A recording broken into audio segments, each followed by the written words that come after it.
cold. So, what's the most irritating question non-boater types ask you? The one that's even more irritating than how long is your boat? Question is, does it get cold in winter? Of course it bleeding does. It gets cold everywhere. So, what are we going to do about it? Look at the time of year. Look at the cold outside. It's been raining all day. It's October. 1st of October But today. just because you live on a boat, folks, does not mean you are instantly going to die of hypothermia during the winter. Although it has to be said, it was a bit chilly when we first got the boat.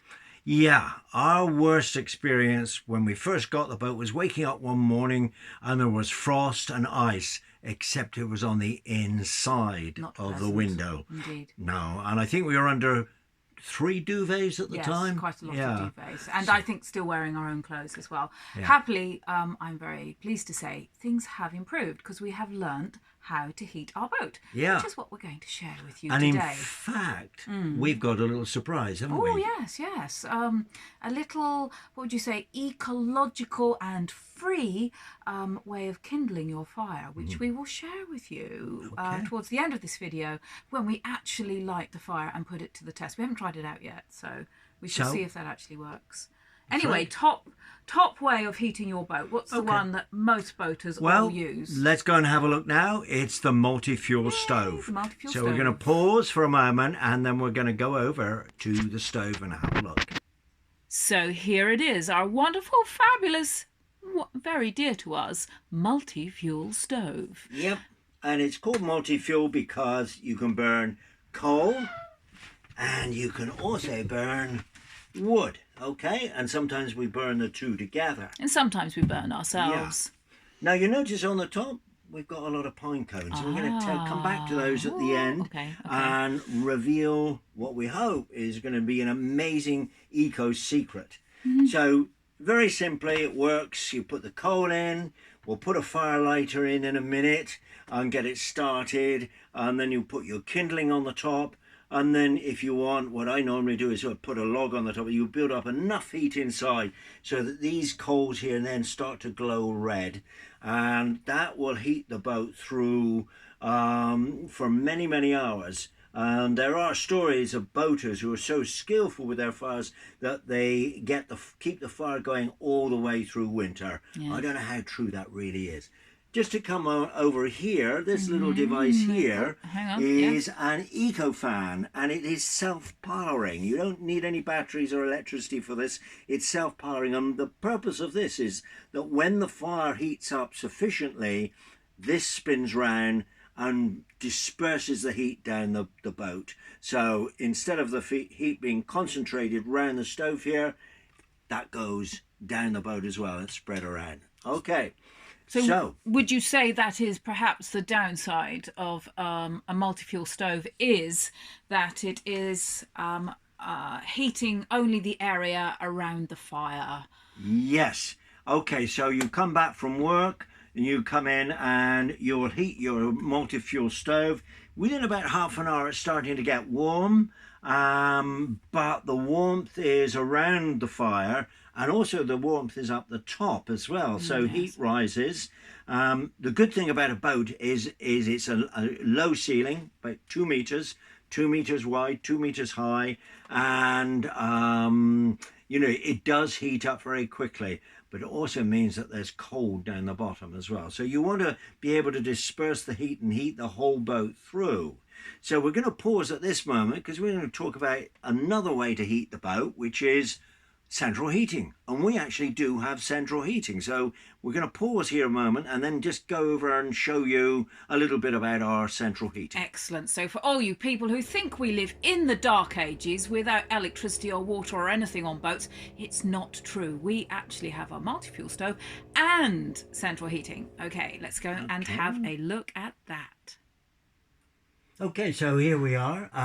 Looks like a standard radiator, of course it is, but it is fueled by diesel. So we have a diesel engine and we have a little device called an MV Hydro, and that sucks diesel through, which heats the water and that feeds the radiators. We've got 4 of these radiators down the boat, and we paid about £1,000 for that. And unfortunately, our central heating is not working at the moment, so we have to sort that out. It looks rather complicated. Another system that boaters sometimes use is a back boiler, where you use the heat from your stove to heat your radiators, which is a very ecological way, very efficient way really of heating your radiators, and you don't need diesel for that. So could I say upside of this one is when it's working, which it isn't in our case, but when it was working, flick of a switch, fairly instant heat throughout with lovely radiators. Downside, because it's powered by diesel, it's expensive, is it not? I believe diesel's gone up to what? £1.40 recently. So it's actually, we have found through our own research, it's cheaper to do your heating with coal and wood, but kind of nice just to take the chill off the room in the morning. That's what we use it for. Okay. Yes. Anyway. So right, let's go back to the multi-fuel stove. We're going to reveal our little secret about kindling now. Okay. Eco kindling. Yay. Okay, let's go and do that. Okay. Okay.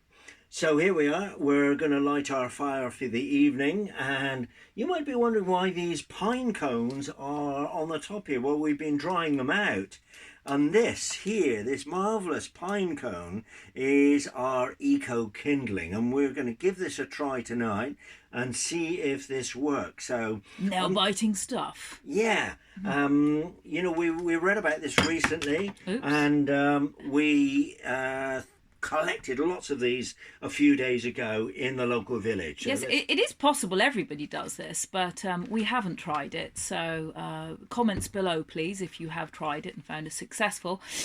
We will wait here with bated breath to see if it works. So what's that?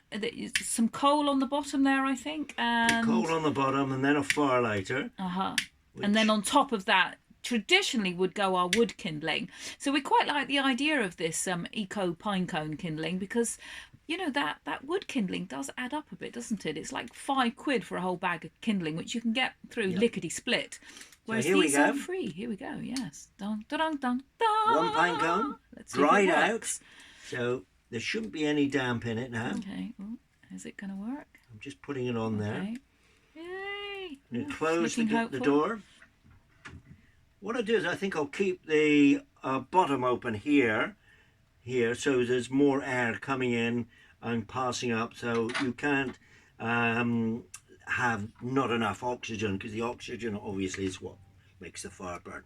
Excellent. So we're going to pause there, then come back in a little while to see if the kindling has worked. Splendid. We will be closing that door a little bit later. We don't just leave it open all the time. Otherwise, you burn your boat down. It's not a good idea. Absolutely, but good to get the whole thing started. Splendid. Let's come back in a few minutes and see how that is doing. In the meantime, talk amongst yourselves. Here we go.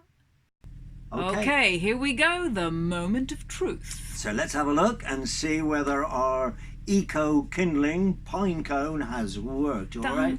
So let's come on down here and have a look and see how this is looking. I'm just going to open it up. Did it work? Did it work? Did it work? Do we have any flames?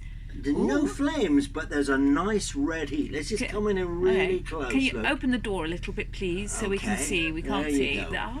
So what you've got there is a nice heat generated in the centre of the coals. I'll put a log on top as well. So I think that's going fine. I'm just going to leave that for a little bit. I'll come back to it in a little while. But that took about half an hour. So I would say the magic pine cone. Thumbs up for the magic pine cone. Thumbs up. Okay. Okay, success. How fabulous. Wonderful. Here we go. So, one last time, Mr. Bob Marley, one last time. Thanks, Bob Marley. We're ready for winter. It's you. See you soon. It's you I'm talking